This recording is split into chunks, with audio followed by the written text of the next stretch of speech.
Tin qari huwa meħud mill-tieni ittra ta' Pietru, l-ewwel parti tagħha. Kapitlu 1 minn vers 1 sa 15. Simon Pietru għaddej u apostlu ta' Ġesu Kristu lil dawk li qalaw fidi prezzjuża daqstana permezz tal-ġustizzja t'Alla u ta' Ġesu Kristu Salvatur tagħna. Lilkom grazzja u sliem bil-kotra bil-għarfa ta' Alla u ta' Ġesu Sidna. Għax is-seta divina tiegħu tatna kull ma jeħtieġ għal ħajja u għat-tjieba permezz tal-għarfa ta' dak li sejħilna għal glorja u l-virtu. Li bihom huma mogħtijin lilna wedi l-aktar kbar u prezzjużi biex bihom intom issiru imxerkin fin-natura divina billi tkunu ħlistu mit-taħsir li hemm fid-dinja minħabba il-żena. U barra minn dan għamlu l-ħeġġa kollha u żidu mal-fidi tagħkom il-virtu u mal-virtu l-għarfa u mal-għarfa ir-rażna u mar-rażna is-sabar u mas-sabar it-tjieba u mat-tjieba il-ħbubija tal-aħwa u mal-ħbubija tal-aħwa l-imħabba.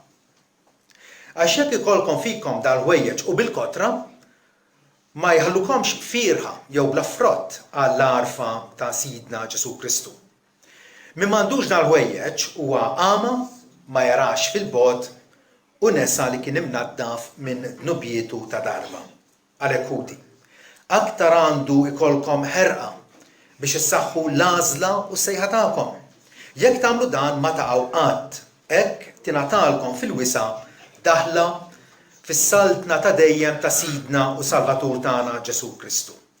Għalhekk jien ma nibqax lura li ma nfakkarkomx dejjem f'dawn il-ħwejjeġ għalkemm intom tafuhom u intom imwettqin f'din il-verità ta' issa.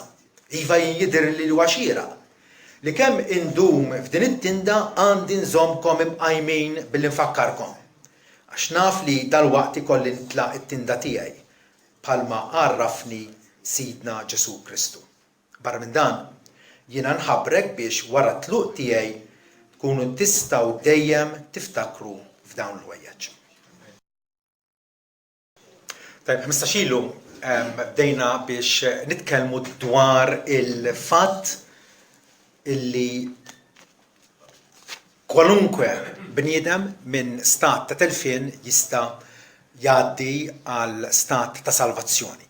Meta ngħidu salvazzjoni qegħdin ngħidu illi nirċievu l-maħfra ta' dnubiet u Alla jiġġustifikana, Alla jiddikjarana ġusti, liberi minn kull ħtija jew kundanna minħabba dnub. Aktar minn hekk, aktar minn salvazzjoni Alla jridna, Alla jixtieq li ulidu kollha jaslu biex ikunu assigurati, li jkunu jafu fiċ-ċert, jafu persważi li huma jinsabu fil-grazzja t'Alla, li huma ċittadini ta' smewiet u hija biss kwistjoni ta' żmien qabel ma jitlu il-ġenna fejn hemm jaraw il-wiċċ ta' Alla fil-glorja. Tkellimna wkoll dwar kif nistgħu naqsmu n-nies f'erba' kategoriji differenti fejn tidħol din il-ħaġa ta' assigurazzjoni. L-għonet hemm nies mitlufa li jafu li huma mitlufa. U allura il-dawn nies aħna ta' parti tagħna rridu nħennu għalihom u ma' kull opportunità nippruvaw niftħulhom għajnejhom, ninkoraġġuhom, nappellawlhom biex huma wkoll jirċievu l-rikonċiljazzjoni, it-tħabbib ma' Alla permezz ta' Sidna Ġesu Kristu. Imbagħad hemm nies ukoll li huma mitlufa, però b'konfidenza jemmnu li huma salvati. Għaliex il-qalb tal-bniedem nafu kemm kapaċi aħna nitqu bejn nfusna. Dawn huma nies li fil-ġudizzju saħansitra se jkunu sorpriżi. Se jkunu sorpriżi. Il-flok ma jkunu fuq il-lemin tal-imħallef tal-art kollha jkunu fuq ix-xelluk tiegħu. Llum il-ġurnata dawn it-tip ta' nies huma numerużi ħafna. Għaliex sfortunatament il-Vanġel huwa mraħħas, huwa pritkat b'mod tant leġġer, b'mod tant baxx illi allura wieħed mhux vera jkun qiegħed jafda fi Kristu, mhux vera jkun nidem minn dnubietu. Imbagħad hemm nies ukoll illi huma salvati però ma jafux li huma salvati. Għadhom bħal trabi. Għatem fejn javvanzaw, għatem fejn jitalmu, għatem fejn jirrealizzaw ċerta affarijiet li huma ta' bilħaq huma mifdija minn Kristu, ta' bilħaq għandhom l-aċċettazzjoni quddiem Alla. Dan huwa kollu minħabba immaturità. Huma salvati, però għadhom forsi jekk tistaqsihom point blank, allura jekk tmut bħalissa tmur l-ġenna jew jgħidlek nispera. U għandu ħafna eżitazzjoni, għandu ħafna kif jitkellem, għandu maċ għandu dik il-konfidenza. Però dawn it-tip ta' Kristjani kapaċi jolew skaluna u jiksbu, jottienu dik iċ-ċertezza ħelwa illi l-Ispiritu Santu kapaċi jagħtina sabiex aħna nitlu ħanidu hekk fi grad ola ta' esperjenza kristjana. Nitlu f'din ir-raba kategorija li nkunu nissalvati u nafu li aħna salvati u nafu mingħajr ebda dubju illi iva wara din il-ħajja hemm ħajja aħjar tistennina fil-preżenza immedjata tagħha. Idealment, kull Kristjan għandu jkun dil-kategorija, però aħna nafu li l-Knisja hija formata minn diversità ta' disċipli. Ġwanni meta kiteb l-ittra tiegħu jindirizza lit-tfal ġkejknin, liż-żgħażagħ, lill-xjuħ fil-Knisja. Ma kienx qed jirreferi għall-etajiet, ovvjament. Jista' jkollok raġel ta' 80 sena u jkun għadu tarbija fil-fidi. Jista' jkollok ġuvnott ta' 20 sena u jkun wieħed mix-xjuħ tal-Knisja, jkun avvanza ħafna fil-fidi u l-esperjenza tal-imħabba tiegħu lejn Alla. Allura llum li ħanamlu hija kif nista' nkun naf fiċ-ċert. Kif nista' nkun naf fiċ-ċert? Forsi ġud minnkom għadkom ma wasaltux u qegħdin tajdu fi qlubkom qed jitkellem mod, però jiena għadni ma tħallx f'din l-esperjenza. Għatem ħafna dubji, għatem ħafna inċertezzi fil-ħajja tiegħi. Il-Bibja tatina diversi provi jew evidenzi aħjar illi meta noħduhom il-koll flimkien, tajjeb mhux waħda jew tnejn minnhom, imma il-koll flimkien nistgħu naslu biex iva nkun nistgħu ngħidu onestament quddiem Alla illi jiena naf f'min emment u jiena perswas li hu kapaċi ħares dak li jiena fdajt fidejh sa dak il-jum. U allura Alla ċertament ma jridx li nies ikunu imtertqin bid-dubju, ma jafux fejn jinsabu. Le, Alla jrid joħroġna għad-dawl tiegħu. Sabiex hemmhekk inkunu ta' bilħaq nitennew nkunu kapaċi nagħmlu dik glanja ġdida li jagħtina fuq fomna. L-ewwel evidenza illi tħajrek u bir-raġun tħajrek illi inti tajt onestament. Jiena mhux biss salvat, imma naf li salvat. U naf illi dak li beda fija Kristu għad itemmu sal-jum meta hu jerġa' jiġi għall-Knisja tiegħu. L-ewwel sinjal hija x'tip ta' imħabba għandek. Int bniedem magħruf għall-imħabba tiegħek meta ngħidu imħabba mhux sempliċement affezzjoni, imma li kapaċi isservi. L-imħabba tilbes il-fardal tal-qadi u tfittex tgħin l-ħaddieħor, tinkoraġġixxi l-ħaddieħor. U Ġesu jippinpointja l-imħabba, l-eżerċizzju regolari tal-imħabba minn ġurnata l-oħra bħala marka indispensabbli tad-dixxiplu.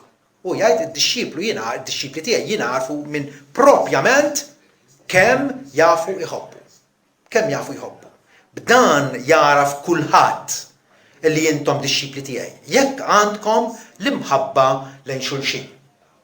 In-nies jarfu li aħna ta' Kristu mill-imħabba tagħna. Dik l-imħabba persistenti, l-imħabba li ma taqtax qalba, l-imħabba li tfittex biex tgħin, biex timmiljora, biex il-nies li naf nagħmilha magħhom jimpruvjaw, jittjiebu moralment u spiritualment. L-imħabba illi allura hija l-fonti ta' kwalunkwe virtu ieħor Bibja jissejħlu il-frott tal-ispirtu. Pawlu jatina lista sħiħa 9 virtujiet. L-ewwel l-imħabba, il-frott tal-ispirtu huwa l-imħabba, il-paċi, il-ferħ, il-ħlewwa, it-tjieba, il-manswetudni, il-kontroll fuq innifsek li tkun kapaċi titrazza, taf sakemm kapaċi tasal. Dan huwa kollu evidenzi illi hemm ta' bilħaq l-Ispirtu Santu jammar fik li huwa il-marka indelibli għal kull Kristjan. Kull min m'għandux l-Ispirtu talla mhuwiex tiegħu vera, ma jappartinix għalih. Mela allura fejn hemm din l-attività tal-Ispirtu Santu il qiegħed jenna, qiegħed għawina, jiffortifikana biex attwalment nkun kapaċi inservu l-ħadd ieħor. Bla ma nitkabru. Dik hija l-ewwel evidenza li aħna ta' bilħaq salvati u għandna nkunu nafu li aħna salvati.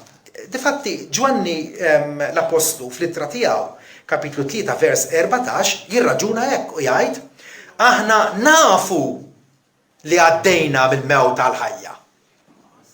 Nafu. Kif? Għax nħobbu lill-aħwa.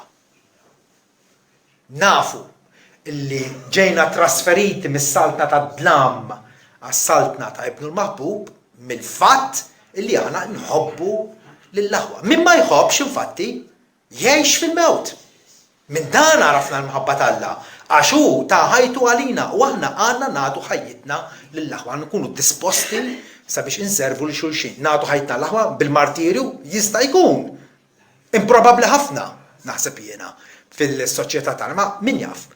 Però mbagħad ikompli jgħid li dik hija l-ogħla, però issa fil-ħajja ta' kuljum jgħidilna li kull min jara l-ġid, kull min ikollu l-ġid ta' d-dinja u jara l-ħuħ fil-bżonn, imbagħad iwarrab il-ħina ta' qalbu minnu, kif tagħmar imħabba Alla fih. U li iż-żgħar ma ħobbux bil-kliem, lanqas bid-diskors imma bl-emilu tas-sew. Meta aħna prattikament minn ġurnata għall-oħra qegħdin insaħħu lil xulxin, ngħinu lil xulxin, navvanzaw lil xulxin, dak huwa wieħed mill-evidenzi qawwija illi aħna ta' bilħaq nies salvati. Però ħanżid ħaġa oħra. Hemm ikoll it-tfittxija serja u konsistenti għal qdusija. X'inhi l-qdusija? Il-qdusija hija li inti tkun imwarrab għal Alla u għas-servizz tiegħu.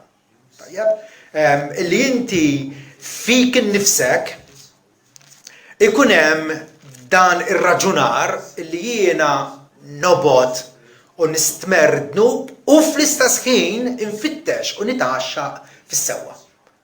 Jekk tara salm wieħed jgħidlek illi l-bniedem imbierek minn Alla huwa dak illi ma jimxix fil-kumpanija tal-ħażina. Lanqas joqgħod fejn hemm iż-żebblieħa, imma l-għaxqa tiegħu hija fil-liġi tal-mulej u fiha jimmedita lejl u nar. Ġifieri il-tfittxija konsistenti għal qdusija ifisser li aħna se nsiru nixbħu aktar li Ġesu Kristu. Ġesu Kristu huwa deskritt bħala il-qaddis ta' Alla. Il-qaddis ta' Alla. X'qed ngħid? Qed ngħid illi fina jkollna dik il-mekkaniżmu illi irridu naspiraw lejn il-qdusija u fl-istess ħin nitwarbu u nevitaw minn kull għamla ta' ħażen. Rumani 7 vers 22 jgħidilna. Jiena nitenna fil-liġi ta' skont il-bniedem ġewwieni. L-Apostolu Pawlu qed jgħid dwaru nnifsu. Nitaxxaq fil-liġi ta' skont il-bniedem ġewwien, imma jiena nara liġi oħra fil-membri ta' ġismi li tissielet jew tiġġielet kontra l-liġi ta' moħħi u tjassarni għal-liġi ta' dub li hija fil-membri ta' ġismi. Ja miskin li jien min se jeħlisni mill-ġisem ta' dil-mewt. Anke l-Apostlu Pawlu, fil-waqt li kellu żelu u ħeġġa li irid jobdi l-liġi talla, frattant kien jara wkoll dik it-taqtija fih innifsu. Dak li l-Bibja seħlu il-laħam, l-inklinazzjoni fina nfusna għal ħażen. Dik iridu nirreżistuha, jekk m'intix tirreżistija, jekk inti qiegħed tinġar mal-kurrent tal-passjonijiet tiegħek innifsek, allura x'tip ta' qdusija hemm fik. It-tfittxija serja u konsistenti għal qdusija u ċe għal għajxien ġust huwa hija marka oħra illi int ta' bilħaq Kristjan u allura għandu jkollok dik il-konfidenza, dik iċ-ċertezza li inti ta' bilħaq imwielet mill-ġdid. L-ewwel Ġwanni 2:29 infatti jgħidilna jekk intom tafu li huwa ġust, li Alla huwa ġust, tafu li kull min jagħmel is-sewwa hu mwielet minnu. Għal darb'oħra l-emil konsistenti tas-sewwa jindikalna illi ta' bilħaq fina hemm xogħol ta' grazzja għaddej. Xogħol illi qiegħed aktar ma jmur aktar isir evidenti, aktar isir ovvju għal ħaddieħor, għal dak li jafuna, għal kollegi tagħna fuq il-post tax-xogħol, aktar jafu li mhux tlablib biss, mhux paroli biss għandna, ma li attwalment aħna nies li kapaċi naħfru, kapaċi nħennu, kapaċi ngħinu, kapaċi anke għal dak li jippruvaw jagħmluna deni impattulhom bil-ġid.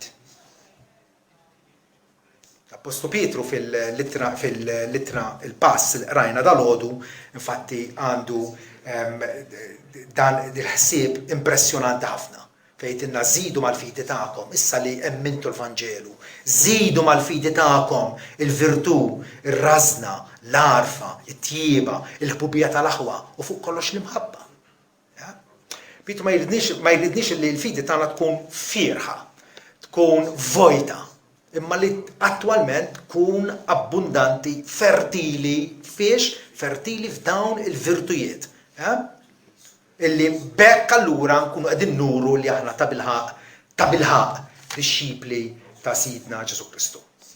Id insemmu wkoll l-osservanza tal-kmandamenti tagħna. Il-Kristjan ġenwin jitenna, iħobba l-liġi tagħna, iħobba l-liġi tagħna. Jaqra Salm 119 u jitpaxxa bih. Irridu nagħmlu għal-liġi tagħna. Dinja l-atteġġjament ġdid li tagħna l-Ispiritu Santu. U stess jgħidilna fil-patt li huwa għamel magħna, inqiegħed il-liġijiet tiegħi f'moħħhom, f'qalbhom niktibhomlhom. Il-Kristjan jobdih l-Alla mhux ta' bil-fors, mhux għax imġiel, mhux kontra qalbu, ma bi pjaċir. Ju pjaċir jobdi il-liġi tagħna. L-istess ittra ta' Ġwanni kapitlu 2, vers 4 jgħidilna min jgħid jiena nħarfu lil Alla, imma mbagħad ma jħarris il-kmandamenti tiegħu dan huwa kittieb u l-verità mhijiex fih. Imma min ħares il-kelma tiegħu f'dan ta' bilħaq l-imħabba tal-Alla hija perfetta. B'dan aħna narfu li aħna fih. Kif narfu li aħna ninsabu f'unjoni ma' Kristu? Li ninsabu fih, il-ħajja tiegħu hija fina u aħna fih. Billi hawnhekk qed jgħidilna inħarsu il-kelma tiegħu. Dan mhuwiex Kristjaneżmu rħis, mhux vera. Id-dinja kapaċi traħsu il-Kristjaneżmu, però meta traħsu ma jibqax il-ħaġa ġenwina. Ġwanni hawnhekk qed jgħidilna illi l-osservanza tal-kmandamenti tagħna f'imitazzjoni ta' Kristu, li nsiru nixbħuh, li nikkupjawh il-Kristu, nikkupjawh li meta kien kalpestat u majjar talab għall-edewa tiegħu. Dan ma kollha, hija il-Kristjaneżmu ħaj, il-Kristjaneżmu vitali, illi ta' bilħaq allura mbagħad aħna nirrealizzaw illi ta' bilħaq Alla qed jifforma minna trofej tal-grazzja tiegħu, mhux vera. Għalhekk Ġesu jgħidilna fil-Ġwanni 15 ibqgħu fija u jiena fikom. Fina nfusna maħniex kapaċi, ma naslux. Però f'komunjoni ma' Kristu nagħtu l-frott illi Alla jirrekjedi minna. Ġwanni 15 vers 4. Ibqgħu fija u jiena fikom. Bħalma l-ferra ma tistax tagħmel frott minna nfisha, għajr jekk tibqa' fid-dilja, hekk lanqas intom. Għajr jekk tibqgħu fija. Imbagħad vers 7, jekk tibqgħu fija u jibqa' kliemi fikom, titolbu kull ma tridu u isirilkom. Iva, imbagħad hemm ukoll tajjeb illi nerġgħu nisħu fuqha u nsemmuha il-mibeda qawwija għad-dnub u l-ġlieda konsistenti kontra kull forma ta' ħażen. Din f'dinja illi bit-tlellix u bil-seduzzjonijiet tagħha ħsieba biex tfixkilna, biex nadottaw l-istandard baxx tagħha. Aħna ma nimxux skont id-dettami tad-dinja, skont il-filosofija u skont l-opinjoni pubblika. Alla tagħna il-kelma tiegħu hija dik il-kelma li għandha sservi ta' fanal arġlejna u dawl għal modija tagħna. Għalhekk il-mibeda avolja n-nies forsi għajruna skruplużi jew kwalunkwe ħaġa. Iva, għandna nidraw u nkunu ambizzjużi biżżejjed biex imlibsin bl-armatura kollha t'Alla nkunu kapaċi niġġieldu kontra il-ħażen. Fil-waqt li nitolbu lil Alla iddaħħalniex fit-tiġrib, iżda eħlisna mill-ħażin. Ġwanni l-Apostlu għal darb'oħra jgħidilna fl-ittra tiegħu, kull min jammar fih fi Kristu ġifieri ma jidnibx, kull min jidneb ma raħx u lanqas għarfu.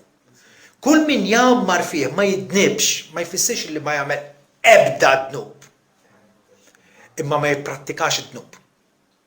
Id-dnub għalih u għamiex fit-triq tal-ġustizzja regolarment u ġilid fixkel. Mhijiex il-karatteristika tiegħu illi jipprattika dnub. Kull min jammar fih ma jidnibx u kull min jidneb la raħ u lanqas jarfu. Ħansemmi ħaġa oħra wkoll jekk irridu naslu għaċ-ċertezza tas-salvazzjoni tagħna. Jekk irridu ta' bilħaq nkunu konvinti illi iva jiena għandi lil Alla bħala missier tiegħi u jien wild adottiv tiegħu. Li għadin, rridu nkomplu sod fil-fidi biblika. Bdejna,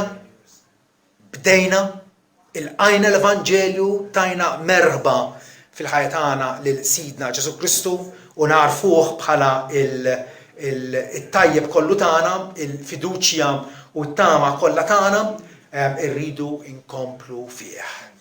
Għadna kif smajna minn fommu stess, ibqgħu fija. U jien u intom u jiena fikom. L-istess ħaġa jirraġuna Ġwanni fl-ittra tiegħu.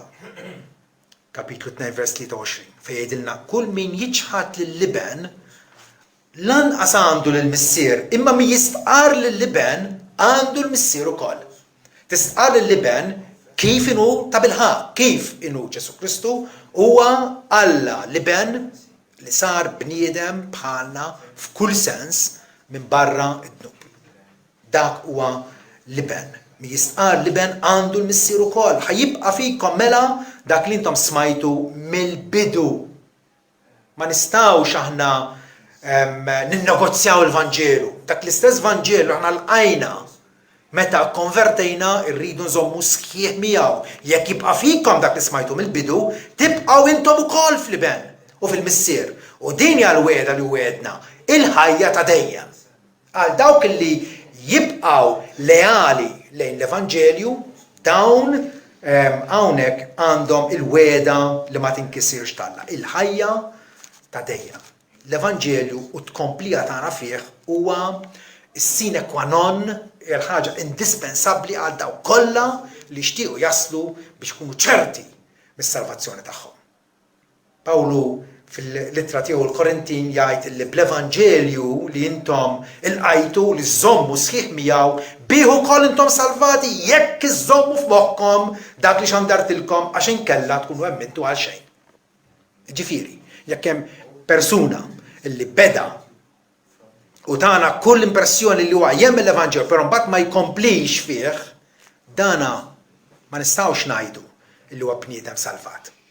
It-komplija tagħna, il-perseveranza tagħna fil-fidi biblika, f'dak l-aċċ, dik il-ħerqa, dak l-aptit li jiena rrid nitgħallem il-kelma tal-Alla. Għax din dan huwa l-ikel għar-ruħi. Dak huwa sinjal tajjeb li inti ta' bilħaq bniedem salvat, bniedem ta' Alla. Notaw kif jirraġuna l-Apostlu Pawlu, illi sikwit jagħtina ħsibijiet sbieħ dwar ċertezza.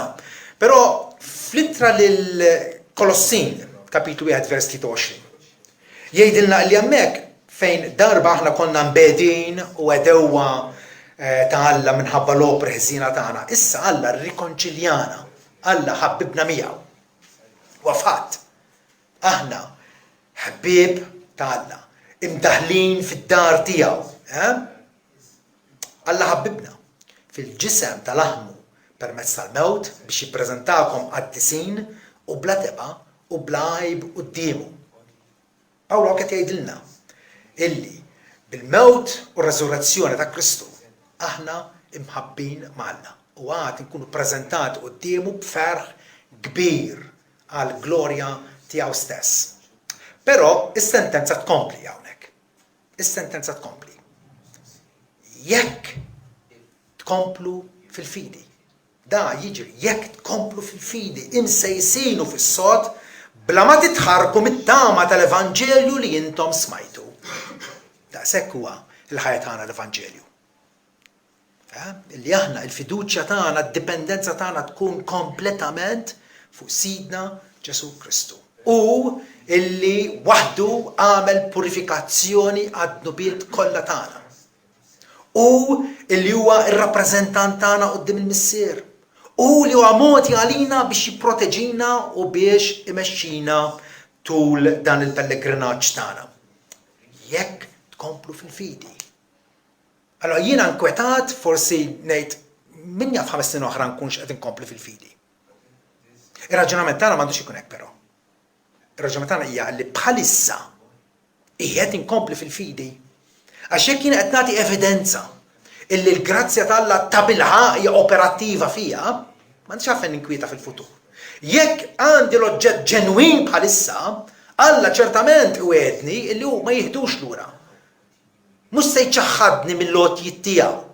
Però jridu nkunu ċerti illi għandna l-Evanġelju u qegħdin naqbdu miegħu bħala tama l-ankra tagħna tas-salvazzjoni. Però hemm imbagħad fatturi ieħor iridu nikkonsidraw jekk ta' bilħaq iridu nilħqu l-ċertezza tas-salvazzjoni tagħna. Li nkunu nafu illi ninsabu fil-favur tagħna. U din hija xhieda interna tal-Ispiritu Santu. L-Ispiritu Santu huwa mod li jiena bħala l-paraklitu, bħala dak li jfarraġna, bħala dak li iqawwina fl-Ispiritu tagħna. Bħala dak li għallimna, ifakkarna l-kelma ta' Kristu. Ikun magħna fil-ġlieda tagħna kontra d-dnub. Però ministeru speċjali tal-Ispiritu Santu fina huwa illi jixed mal-Ispiritu tagħna ma' ruħna stess li aħna ta' bilħaq li tagħna. Min esperjenza din ir-realtà jaf x'qed ngħid. Jaf x'qed ngħid. U m'għandux għalfejn jistaqsi. Però min għadu ma esperjenzaħiex, forsi għadu ma esperjenzaħiex meħabba il-fjakkezza ta' dawn il-fatturi l-oħra li semmejna.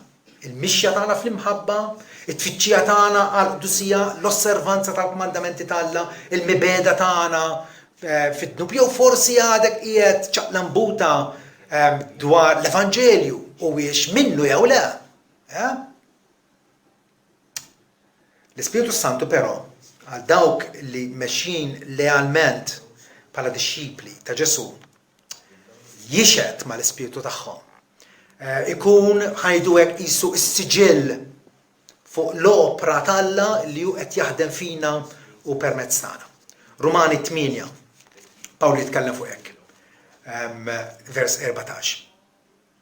Daw kollha li huma immexxijin mill-ispirtu talla, dawn huma li talla. Fuq hekk kellimna l-għodu. Min huwa immexxi mill-ispirtu talla, l-ispirtu talla huwa l-ispirtu tal-qudusija, huwa l-ispirtu tal-verità. U l-Ispiritu Santu imexxina f'dik il-modija. Allura, jekk aħna mexxin b'dan il-mod, allura dawn huma li talla. Għax intom ma ħadtux spiritu ta' jasar biex terġgħu tibżaw.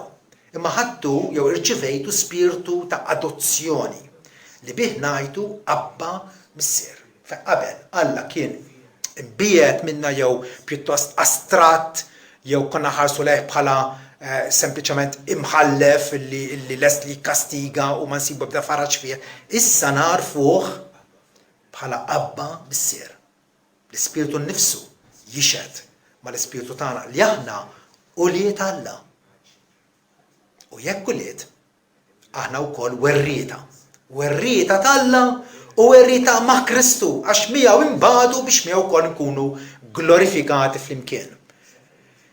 Jekk tridu nsemmu fattur ieħor biex ta' bilħaq naċċertaw ruħna li aħna ta' Kristu hija kemm aħna disposti illi nilqgħu it-tajjir jew il-maltrattamenti ta' nies oħra minħabba il-fedeltà tagħna lejn Kristu. Għax waqt jgħidilna jekk miegħu imbagħtu biex miegħu wkoll nkunu glorifikati. U allura din l-evidenza kollha kemm hi tajjeb ta' min jiddependi fuqha. Jekk għandek dawn il-fatturi operattivi fik, allura ta' bilħaq tista' tirraġuna u tgħid illi hemm ħidma ta' riġenerazzjoni fil-qalb tiegħi. U allura jiena rrid nirringrazzja Alla u rrid infaħru talli tani din il-konfidenza minn għandu. M'għandniex bżonn xi rivelazzjoni straordinarja biex Alla jgħidilna li aħna ċertament salvati. M'għandniex bżonn. L-Iskrittura waħda turina b'dawn l-evidenzi illi nistgħu nkunu ċerti mis-salvazzjoni tagħna. Tiftakru li kont semmejtilkom lill-Kardinal Bellarmin li pinpointja li l-assigurazzjoni tas salvazzjoni hija l-ikbar ereżija fost il-protestanti. U r-raġuni li jagħti u l-Knisja Kattolika għadek sal-lum tgħidilna intom qegħdin tagħmlu żball kbir li tgħidu illi ċerti mis-salvazzjoni tagħkom. Dinja arroganza u gburja jgħidilna għaliex meta tgħid hekk ħassir laxk moralment. Ħassir traskurat. Ħassir tgħix kif trid, tinsa l-mandamenti ta' Alla. Ja ħasra. Min jgħid hekk ifisser kemm ta' bilħaq ma jafx x'inhu l-Evanġelju. Għax l-Evanġelju mhux biss Alla mhux biss jaħfrinna. Imma wkoll jagħtina fina l-Ispirtu tiegħu sabiex jibdilna. Alla mhux biss jiġġustifikana għalkemm hija dik barka tremenda fejn jgħidilna li issa m'hemm ebda kundanna għal dawk ma fi Kristu Ġesu.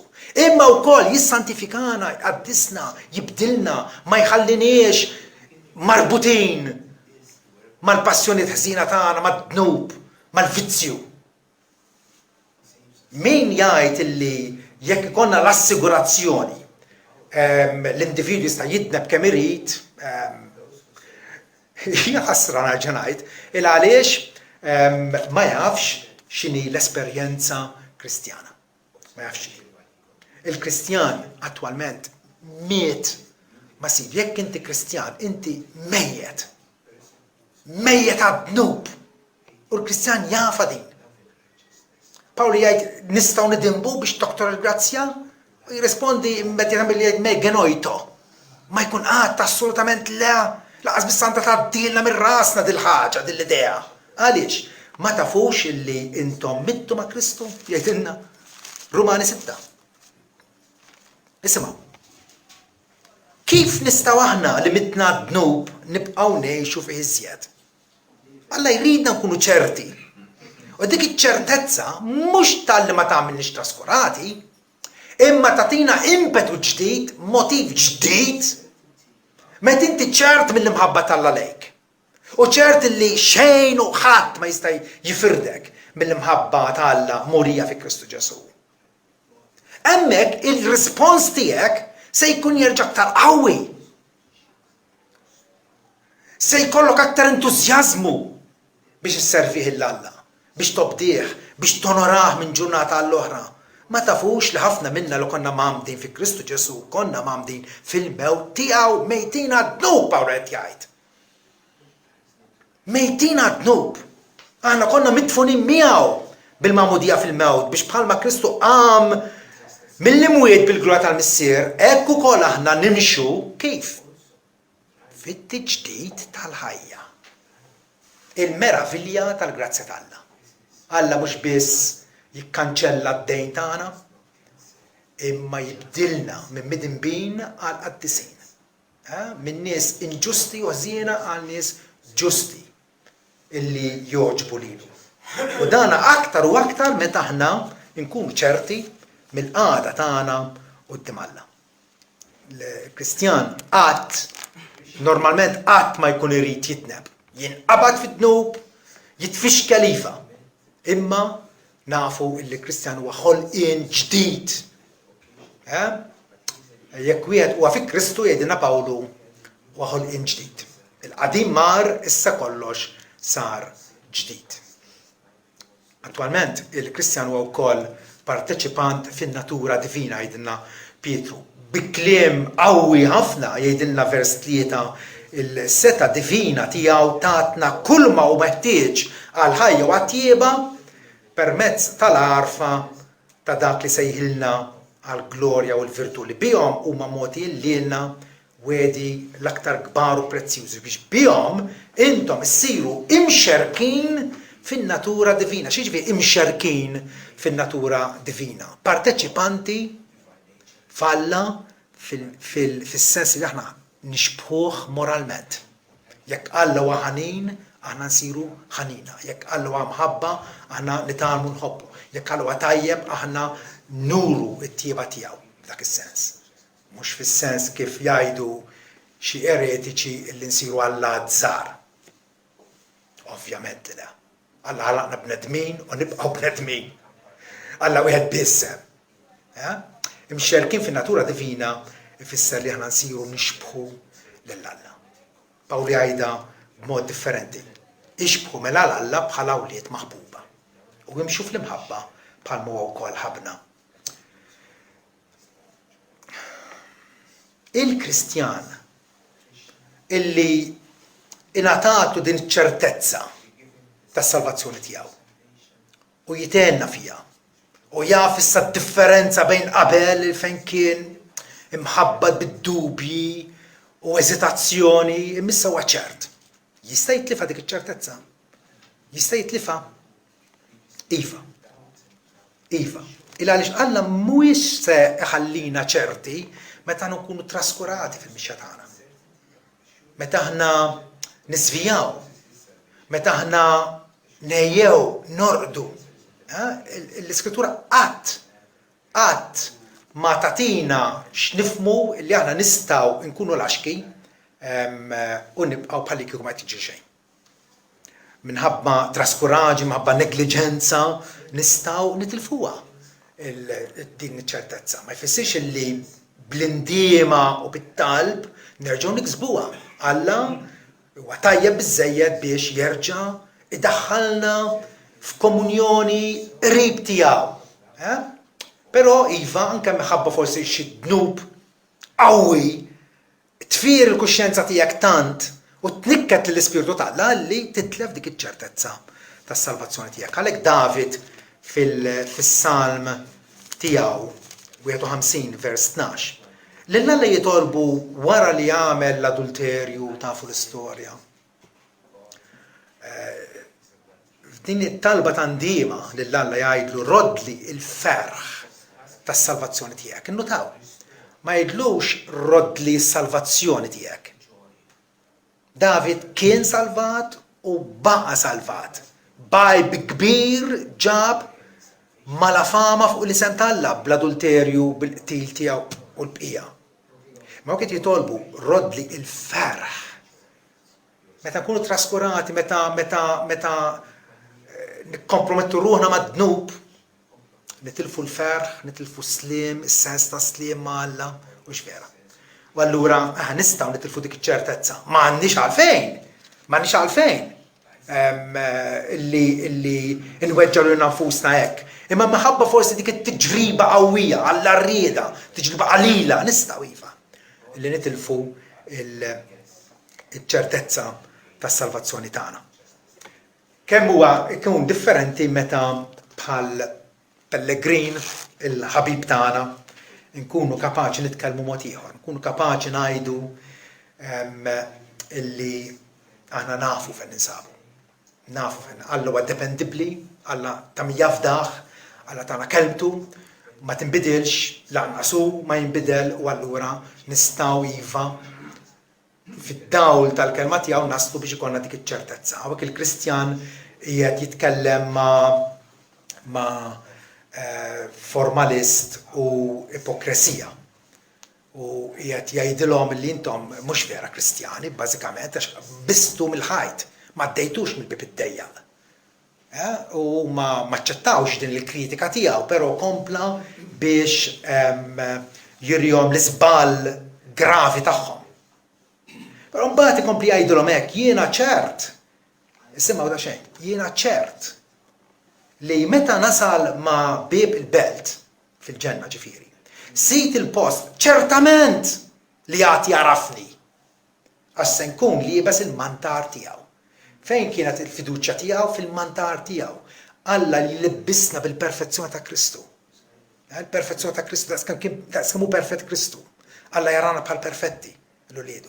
Libbisna bil-libsa immakulata tiegħu. Liebes il-mantar tiegħu, mantar li hu stess tani b'xejn dakinhar li neħħiel il-ħwejġ imqattaj minn fuqi u apparti minn dan. Kif naħseb rajtu fuq ġbini għandi marka magħmula minn wieħed mill-bieb tal-qalb tal-istess sit. Dakinhar li t-toqol tiegħi waqa' minn fuq dari. Meta nħeles mid-dnub u mis-sens taħtija tiegħu, tajjeb Alla jimmarkana bil-siġill tiegħu li aħna nappartinu ta' bil-ħalja. Barra minn dan ukoll ngħidilkom li dakinhar ingħatajt parċmina rrumblata u b'siġill sabiex xħin fit-triqti naqra minna nitfarraġ.